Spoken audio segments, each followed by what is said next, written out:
You're being selfish, Natalie. Connor needs this more than you do, my mother said, waving the deed in my face during what was supposed to be a joyful housewarming party. He has a family to support. What do you have? Just yourself? The words hit me like a slap across the face. I stood there in the kitchen of the house I had spent my entire life savings on, struggling to breathe as my world crumbled around me. My name is Natalie Carter, and at 32 years old, I never imagined I would be betrayed by my own family like this. As a trauma nurse at St. Vincent's Hospital, I had spent the last 10 years working double shifts, picking up extra hours, and saving every penny I could. When my parents faced foreclosure on their home last year, I stepped in with my entire savings, $160,000, to help them secure a new place. The agreement was clear. The house would be in my name since I provided the down payment. But apparently, agreements don't mean much to my family. Connor, my older half-brother from my mother's first marriage, stood in the corner with his usual smug grin. He had never contributed a single dime to our parents' well-being, always too busy, finding himself, while hopping from one failed job to another. Now, at 36, he suddenly had a fiancé and a baby on the way, which apparently made him more deserving of my investment. We've already filed the paperwork, my stepfather Greg chimed in, not even looking me in the eye. The house is in Connor's name now. You should be happy you're helping your brother start his family. The casual way he dismissed everything I had sacrificed made my blood boil. The beautiful craftsman-style home I had fallen in love with, the one I had imagined as my sanctuary, a place for family holidays and celebrations, was being stolen from me and handed to someone who had done nothing to earn it. I looked around the room at the faces of extended family and friends who had come to celebrate. The awkward glances. The hushed whispers. My Aunt Linda, who had always been more of a mother to me than my own, stood in the corner shaking her head in disbelief.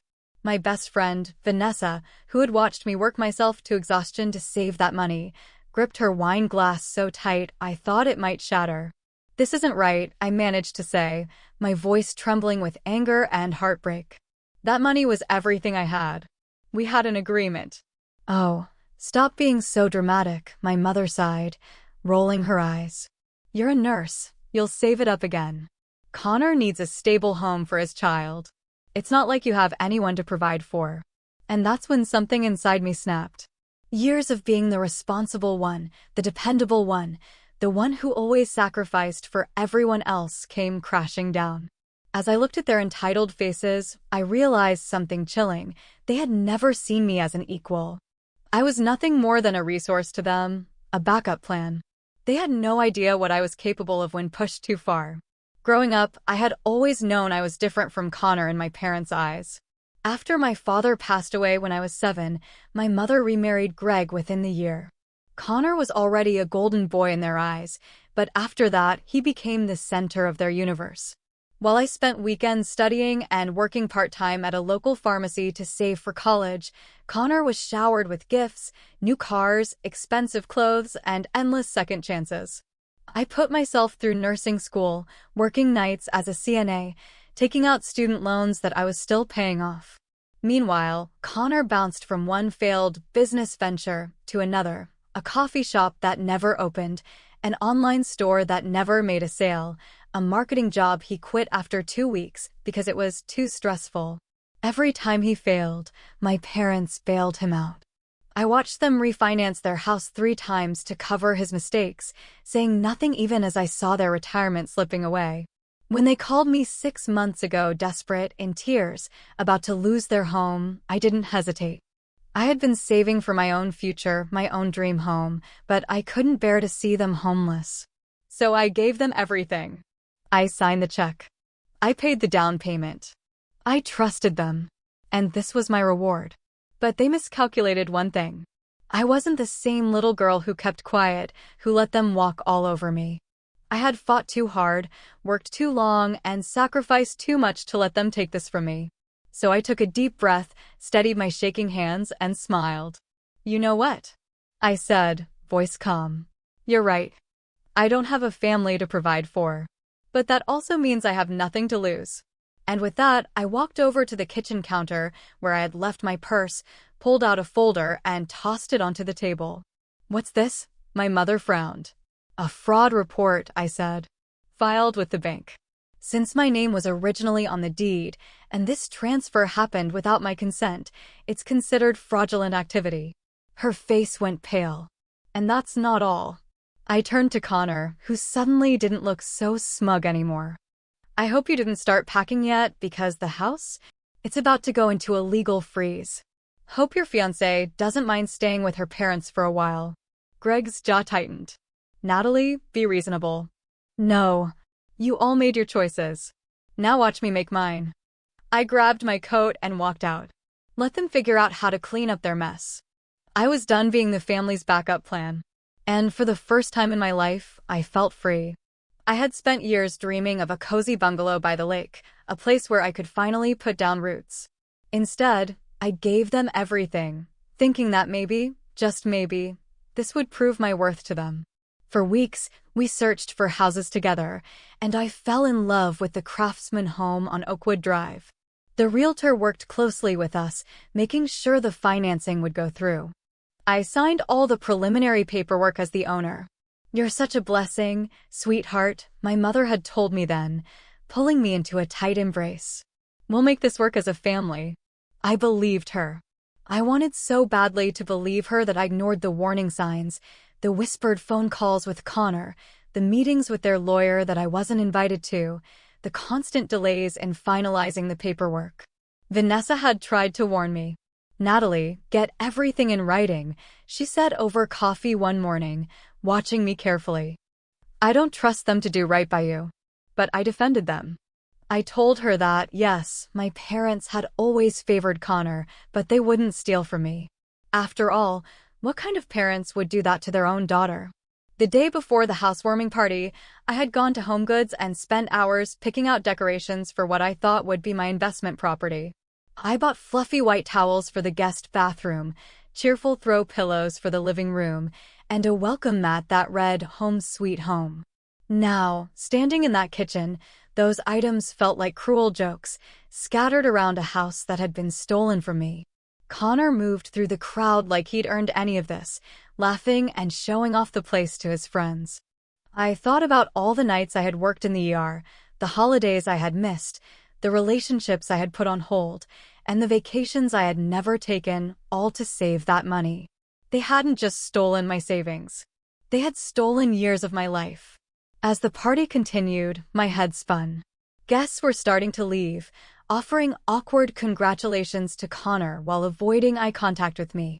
I sat at the kitchen counter, staring blankly at my phone, when Vanessa slid into the seat next to me. "You need to call Ryan," she whispered urgently, referring to her brother, who was a real estate attorney. "Something's not right about how they transferred the deed. They couldn't have done this legally without your signature." Just then, Connor strolled by with his fiancée, Madeline, his voice booming over the party chatter. "We'll probably gut the kitchen first," he announced, running his hand along the granite countertop I had picked out. "Maybe knock down a wall or two, really make it our own." My stomach twisted. I glanced around the kitchen, my eyes landing on a familiar folder sitting on top of the refrigerator, the same folder my parents had shown me when we made the agreement. It was where Mom always kept important documents. Nobody was paying attention. Moving quietly, I stood up and slipped the folder into my bag. "I need some air," I murmured to Vanessa, heading toward the back porch. Once outside, I pulled out the papers with trembling hands. There it was. The original agreement I had signed, stating in clear, legal language that the house would remain in my name in exchange for the down payment I had provided. And then I saw something else. A letter from their lawyer, dated just 2 weeks ago, warning them that transferring the deed without my consent could be considered fraud. My phone buzzed. A text from my mother. "Stop sulking outside. Come back in and be happy for your brother." I gripped the phone tightly, my heart pounding. That was the moment I knew. This wasn't just about the money anymore. This was about standing up for myself after years of being pushed aside. With shaking hands, I typed out a message to Ryan. "Are you free tomorrow? I need legal help." His response came almost instantly. Vanessa told me what happened. Come to my office at 9 a.m. Bring all the paperwork you have. I stared at the screen for a moment, then took a deep breath. I wasn't going to let them get away with this. Taking one last look at the house I had paid for, I turned around and walked back inside. I found my mother, Greg, and Connor huddled together in the living room, their voices hushed. Probably making more plans for my house. They looked up in surprise when they saw me standing there. For the first time, I didn't feel small. I didn't feel helpless. I smiled, a slow, knowing smile that made my mother's expression falter. Natalie, she started, but I held up a hand. Save it, I said coolly. They thought they had won. They had no idea what was coming next. As I stepped into the room, their faces twisted into a mix of annoyance and dismissal. Finally decided to stop being dramatic, my mother asked, raising an eyebrow. I met her gaze and managed a small smile, surprising them. Actually, I want to thank you, I said calmly. You've helped me see things very clearly. They exchanged confused glances, clearly expecting more tears or pleading. But I was done with that. Done being the reliable daughter who always came through while getting nothing in return. As I grabbed my purse, Connor let out a laugh. See, he smirked. She's fine. She'll get over it. I turned back one last time, my expression unwavering. No, Connor. I won't get over it. I paused for a beat, letting the weight of my words settle over them. But you'll wish I had. The next morning, I sat in Ryan's office, gripping a coffee cup to steady my nerves. Documents were spread across his desk, and he flipped through them, occasionally shaking his head and making notes. After what felt like an eternity, he finally looked up at me with a small, knowing smile. Natalie, they really messed up here, he said, holding up the lawyer's warning letter. This deed transfer isn't just questionable, it's fraudulent. I swallowed hard. But they already did it. The deed is in Connor's name. Ryan leaned forward.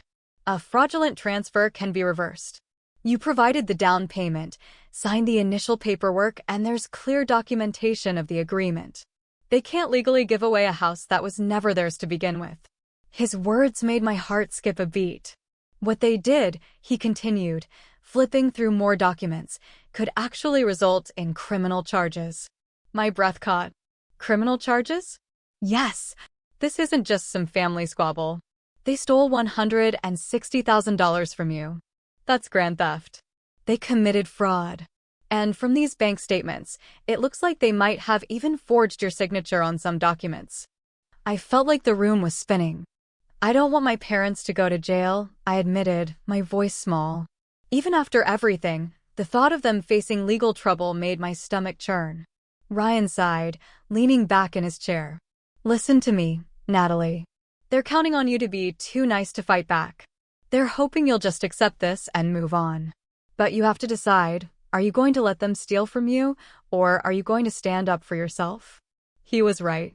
My whole life, they had relied on me being the understanding one, the sacrificial one, the one who never fought back. As we talked, my phone buzzed constantly, texts from my mother alternating between guilt trips and angry demands that I stop being childish. Ryan watched me carefully. What do you want to do? I took a deep breath. I want my house back. And I want them to understand that they can't treat me like this anymore. Ryan nodded and started typing. I'm filing an emergency injunction to prevent them from making any changes to the property. Then we'll proceed with legal action to void the transfer. They'll be served with papers by tomorrow. I exhaled slowly, a strange calm washing over me. For the first time since the housewarming party, I wasn't crying. I wasn't shaking. I was taking control. Later that night, halfway through my evening shift in the ICU, my phone exploded with notifications. Connor had called 7 times. My mother had called 12 times. There were dozens of texts, ranging from rage to panic. The last one from Connor made me smile. What the hell did you do? I silenced my phone and focused on my patients. Let them panic for a while. Let them feel a fraction of the anxiety they had put me through. Tomorrow, they'd learn exactly what happens when you push the nice daughter too far. The next morning, chaos erupted. I was getting ready for work when Vanessa called, her voice breathless with amusement. Natalie, your mom and Connor are outside your apartment. They're making a scene. Sure enough, when I looked out my window, there they were. Connor pacing angrily while my mother banged on the building's front door. I took my time, sipping my coffee before heading downstairs. You have to stop this, my mother shrieked as soon as she saw me. This will tear our family apart. I raised an eyebrow. That's rich, coming from you. Natalie, please, she begged. This isn't necessary. We're family. We can talk this through. I folded my arms. You should have thought of that before you stole from me. Connor stepped forward, his face red with frustration. You're really going to take this to court? Over a house? You don't even have a family. You don't need it like I do. I laughed, actually laughed. Oh, Connor, you still don't get it, do you? It's not about the house. It's about the fact that you think you can take whatever you want and never face the consequences. My mother wrung her hands. Think about what you're doing, Natalie. I gave her a long, hard look. No. You think about what you did. Connor clenched his jaw. You're gonna regret this. I smiled. I doubt it. As I turned to walk back inside, the process server arrived. He handed my mother and Connor official documents, and I heard the sharp intake of breath from my mother as she read the papers. You're suing us? She gasped. Connor's face twisted in rage. You really went through with it? I didn't answer. I simply smiled, stepped back inside, and closed the door. They had spent years taking advantage of me. Now, they were finally about to learn what happens when you betray the wrong person. I remained calm, my voice steady. You weren't worried about tearing the family apart when you stole my life savings. Connor stepped forward, his face red with anger. You're being ridiculous. I have a baby on the way. What were you even going to do with that house, Natalie? Live there alone with your cats? I raised an eyebrow and pulled out my phone. Actually, I said, tapping the screen, I have the proof of our original agreement right here. Want to see the letter from your lawyer warning you this was illegal? Or should we talk about the documents where someone forged my signature? The color drained from their faces. My mother grabbed my arm, her voice dropping to a desperate whisper. Honey, we can work this out as a family. There's no need for lawyers. I gently pulled my arm away. We stopped being a family the moment you decided my life savings meant nothing to you. I met her eyes, unflinching. The DA's office has copies of everything now. So unless you want this to get worse, I suggest you talk to your lawyer about reversing the deed transfer. Her eyes filled with tears, the same tears that had manipulated me so many times before. You'd send your own mother to jail? She gasped. I exhaled slowly. No, Mom. You might send yourself to jail. I'm just standing up for myself. Connor started to argue, but then his phone rang. His fiancée Madeline's panicked voice rang out through the speaker. Connor, the police are here. At our house. They're asking questions about the deed transfer. What the hell did you do? His face blanched.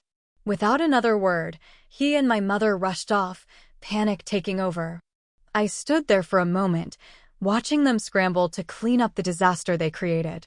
Vanessa, who had been watching from her car to make sure I was safe, stepped forward and wrapped me in a hug. I've never seen you stand up to them like that, she said, pride in her voice. I exhaled, shaking my head. I've never had proof of their manipulation before. It was always just my word against theirs. But this time I have everything in writing. Later that afternoon, Ryan called. Their lawyer reached out, he said. They want to settle. I sat up straighter. Settle? What's their offer? Not only will they transfer the house back to you, Ryan said, but they'll also cover your legal fees and additional damages. The threat of criminal charges finally made them realize you weren't backing down. I let out a breath I didn't know I'd been holding. Should we take the deal? Ryan asked. I didn't hesitate. Yes, but I want them to sign something else too, a statement admitting exactly what they did. They don't get to pretend this never happened. Ryan chuckled. I like the way you think. I'll make sure it's part of the settlement. 2 weeks later, I sat in Ryan's office as my parents and Connor signed the final documents. The deed was being transferred back to me, along with a settlement that covered my legal fees and an additional $50,000 in damages. But more importantly, they were signing a notarized statement acknowledging their attempt to defraud me. My mother couldn't stop crying, dabbing at her eyes with a tissue. Greg stared at the floor, silent. Connor looked like he had aged 10 years, his once smug grin replaced by a tight, clenched jaw. And then there was the final blow. His fiancée, Madeline, had left him.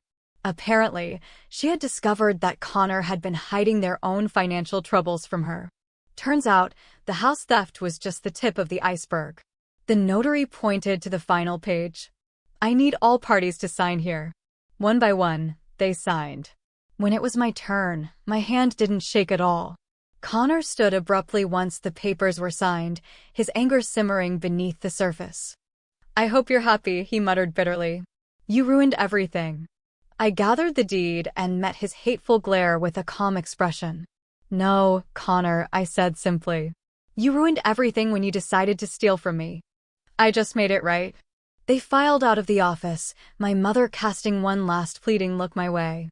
But I turned away. The time for guilt trips and manipulation was over. Ryan slid the deed across the desk with a satisfied grin. Congratulations, Natalie. The house is officially yours. I took a deep breath, running my fingers over the paper that represented everything I had fought for.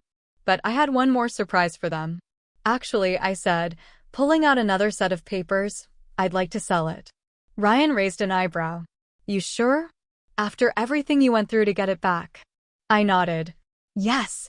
My family already spread the word about their misunderstanding with the house, trying to save face with relatives and friends. They don't get to pretend they didn't do this to me. And they certainly don't get to be part of my future. Ryan's smile widened. Then let's list it. As I walked out of the office, I felt something I hadn't felt in a long time. Freedom. I had already received an offer from a developer who wanted to turn the property into townhomes. The offer was well above market value. They'll be furious when they find out, Vanessa said later as we celebrated at our favorite coffee shop. I stirred my latte, a slow smile forming. They thought I'd let them stay there, I replied. That's exactly why I'm selling. They need to understand they have no power over me anymore. The next day, I signed the papers to sell the house. The developer was thrilled. My real estate agent was thrilled. And most importantly, I was finally free. The profit from the sale, combined with the settlement money, meant I could buy my dream cottage with a garden and still have savings left over. As I drove away from the closing, my phone buzzed with a voicemail from my mother. Her voice was thick with tears. Natalie, please.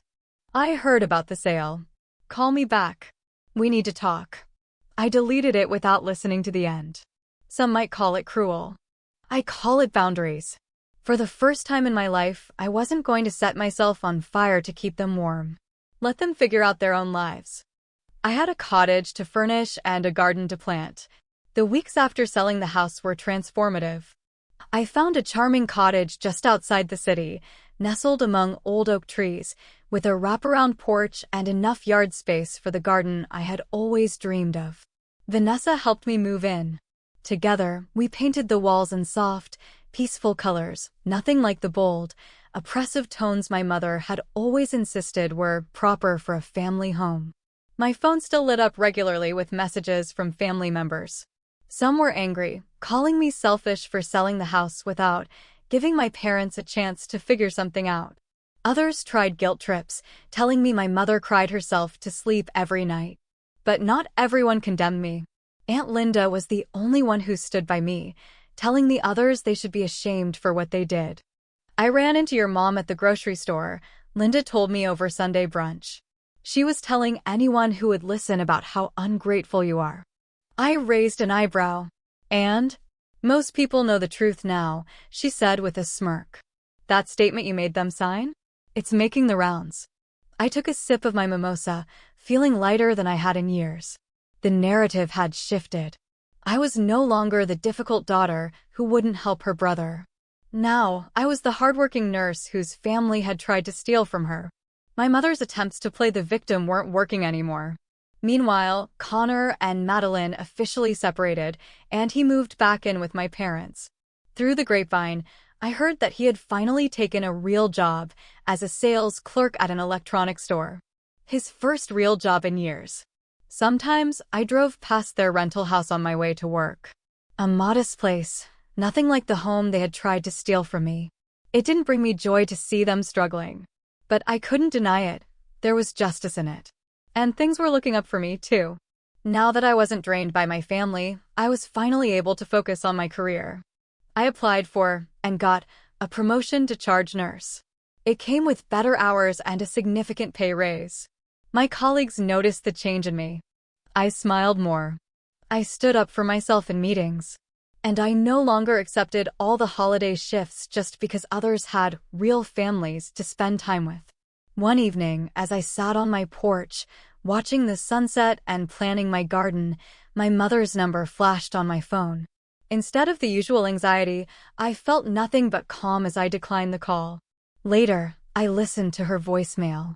Her voice was carefully measured, but the manipulation was still there. "Natalie, I know things have been hard between us, but your brother is really struggling. Do you think you could help him with rent money? Just this once? Things are so hard for him right now." I closed my eyes, exhaling. Then I deleted the message. And I went back to flipping through my gardening catalog. I had ordered seeds, tomatoes, cucumbers, and my favorite, violets. The flower beds were already prepared, the soil rich and waiting for new life. And in some ways, it felt like a metaphor for my own life. I had spent years pouring into barren ground, hoping my sacrifices would make something grow. But some soil is too toxic to sustain life. Now, I was choosing carefully where I planted my roots. And this time, I knew something beautiful would grow. I had cleared out the weeds of toxic relationships and was finally ready to grow something beautiful. Vanessa often joked that I should write a book called How to Stop Being a Doormat in 3 Easy Steps. Maybe she was right. All it took was losing my life savings, standing up to my family, and finally putting myself first. Simple, really. 6 months after selling the house, my life had settled into a peaceful rhythm. My garden was thriving, with the first tomatoes ripening on the vine and violets blooming in neat rows. I had made friends with my neighbors, joined a local book club, and even started dating again, something I had put off for years because my family had drained so much of my time and energy. The family drama hadn't completely disappeared, but I had learned to manage it differently. My mother still tried to reach out regularly, especially when they needed money. Each time, I stuck to my boundaries. "I'm not in a position to help," I'd say calmly. No matter how many tears or guilt trips followed, that phrase became my shield, protecting me from their manipulation. Meanwhile, Connor's situation had gotten worse. Madeline filed for divorce, and their baby, my nephew, lived primarily with her. She discovered that Connor had taken out credit cards in her name, leaving her with massive debt. When she came to me for advice, I connected her with Ryan, who helped her navigate the legal mess. It felt good to help someone who genuinely deserved it. One Sunday morning, while I was tending to my garden, a familiar car pulled into my driveway. I set down my watering can and wiped my hands on my jeans. My mother stepped out, looking older and more tired than I remembered. She had shown up unannounced, probably hoping to catch me off guard. "Your garden is beautiful," she said softly, hovering by the fence. "You always did have a way with plants." "Thank you," I replied, continuing to work. "But you shouldn't be here without calling first." She sighed. I know. I miss you, honey. And I wanted to tell you that your father and I are selling our house. We can't afford it anymore. And Connor's expenses." She trailed off, looking at me hopefully. I stood up, brushing dirt from my knees. "Mom, I'm not giving you money. That chapter is closed." Her mouth opened, then closed. "I wasn't asking for," she started, then stopped herself. "Okay, maybe I was. But can you blame me for hoping? You're doing so well, and we're your family." I met her gaze, steady. "Family doesn't steal from family," I said firmly. "Family doesn't forge signatures or try to justify theft just because one child deserves it more. You made your choice, Mom. Now you're living with the consequences. She left in tears. But I didn't feel guilty. Instead, I felt proud of myself for maintaining my boundaries. Later that evening, I hosted a small dinner party for Vanessa, Aunt Linda, and some friends from work. As we sat on my porch, drinking wine and watching fireflies dance in the garden, I realized something profound. This was what family really looked like. It wasn't about blood or obligation. It was about choice, respect, and genuine care for one another. Vanessa raised her glass with a smirk. To boundaries. To growth, I added, thinking of my flourishing garden and my even more flourishing spirit. A year has passed since I stood up to my family. And the transformation in my life still amazes me. My cottage has become a sanctuary, filled with peace and warmth, things I never felt in my family's presence. The garden produced so many vegetables last summer that I started donating extras to the local food bank. Sometimes, I think about how my mother used to mock my obsession with gardening, calling it a waste of time. Now, it brings me joy and helps others too. My career has flourished without the constant drain of family emergencies. I was recently promoted to nursing supervisor, and my colleagues often comment on how much more confident and at ease I seem. I smile more. I stand taller. I no longer feel the weight of other people's expectations pressing down on me. And most importantly, I've learned that my happiness is not something I need to apologize for. I've let go of the guilt. I've let go of the obligation. I've let go of them. Now, my days are spent working in a career I love, nurturing a garden I cherish, and surrounding myself with people who truly care about me. And as I sit on my porch, watching the sunset glow over the flowers I planted with my own hands, I know I wouldn't trade this peace for anything. I've grown more confident than I ever imagined. I no longer apologize for taking vacation days or for saying no when I need rest. Setting boundaries at home taught me to set them everywhere else, too. Vanessa jokes that I'm becoming a local legend at the hospital. New nurses seek me out for advice, not just about patient care, but about standing up for themselves in difficult situations.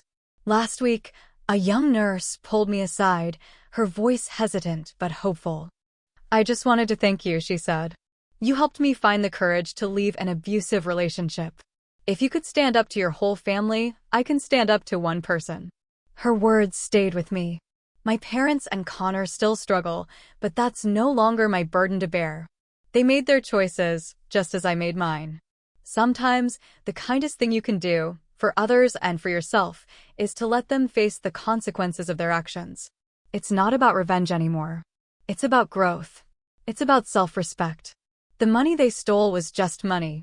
But what I gained by standing up to them, that was priceless. My freedom, my self-worth, my peace. The other day, I found an old photo of my family at the housewarming party, taken just before everything fell apart. Looking at their smug faces, I realized something. I don't feel angry anymore. Instead, I feel grateful. Their betrayal pushed me to become stronger. To become someone who values herself enough to walk away from toxic relationships, even when they come wrapped in the package of family. Spring has arrived, and my garden is blooming again. Aunt Linda visits often, bringing her grandchildren, who love helping me plant new flowers. Vanessa and I still have our weekly coffee dates, laughing about how far I've come from the woman who used to answer every demanding phone call from my family. Even Madeline stops by sometimes, bringing my nephew. She says the garden has a healing effect on her, too. Life isn't perfect, but it's authentically mine now. I've learned that sometimes, the best revenge isn't about getting even, it's about getting better. Every flower that blooms in my garden, every peaceful evening on my porch, every boundary I maintain, it's all a reminder that I chose myself. And I'd do it all again in a heartbeat.